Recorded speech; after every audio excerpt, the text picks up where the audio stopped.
છે કોન કોલ છે થોડું આપની પાસેથી કંપનીના જે સમાચાર છે સમજી લઈએ, કારણ કે ગઈકાલે માર્કેટ અવર્સમાં જ અને ખાસું એવું એક્શન સ્ટોક પર આપણને નેગેટિવ જોવા મળ્યું હતું, કારણ કે સેમેગ્લુટાઇડને લઈને જે ઇશ્યુઝ, ક્વોલિટી ઇશ્યુઝ અહીંયાથી સામે આવતા દેખાયા હતા.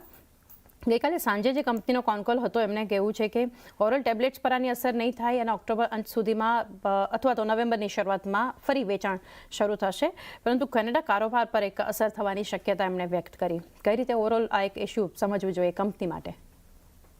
પહેલા તો ડિસ્ક્લોઝર આપી દઈએ કે આ કંપની પર પાયાના મતે ખરીદારીની ભલામણ છે અમારી તરફથી.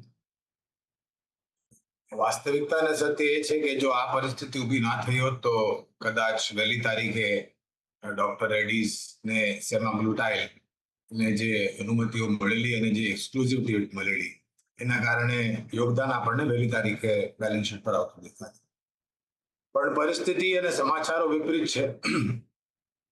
બે ત્રણ વસ્તુ કહેવા માંગીશ. પહેલા તો આ સમાચારને લઈને ગઈકાલે જે પ્રતિક્રિયા હતી, મારા ખ્યાલથી એ લાંબા ગાળા માટે રોકાણકારો માટે એક બહુ જ મોટો અવસર. આજે બી જો કદાચ થોડી નબળાશ દેખાય ચારની, તો પહેલા તો તમારું રોકાણ જે છે ડોક્ટર રેડ્ડીઝમાં જાળવી રાખો.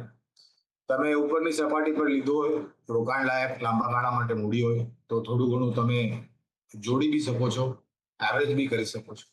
અને જે રોકાણકારો વિચારધારા રાખતા હતા ડોક્ટર રેડ્ડીઝમાં રોકાણ કરવા માટે, મારા ખ્યાલથી ગઈકાલે લગભગ 5.6% આસપાસની નીચલી સપાટી હતી. તો આ જે નીચલી સપાટી છે એ રોકાણનો અવસર સમજીને આ સ્તરથી રોકાણ કરો, પૂરી તાકાતમાં લગાડો, પણ ધીરે ધીરે રોકાણ શરૂ કરો.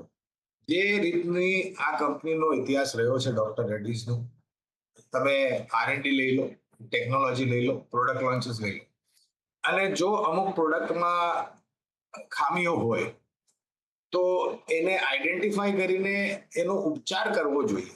અને જે રીતના અનુભવી કંપની છે ચાંદની ડોક્ટર રેડ્ડીઝ, મને નથી લાગતો કે બહુ જ લાંબો સમય લાગશે આ પરિસ્થિતિનો અથવા તો આ જે અવરોધો ઉભા થયા છે, સમાચારો જે આવ્યા છે એનું નિવારણ લાવવા માટે.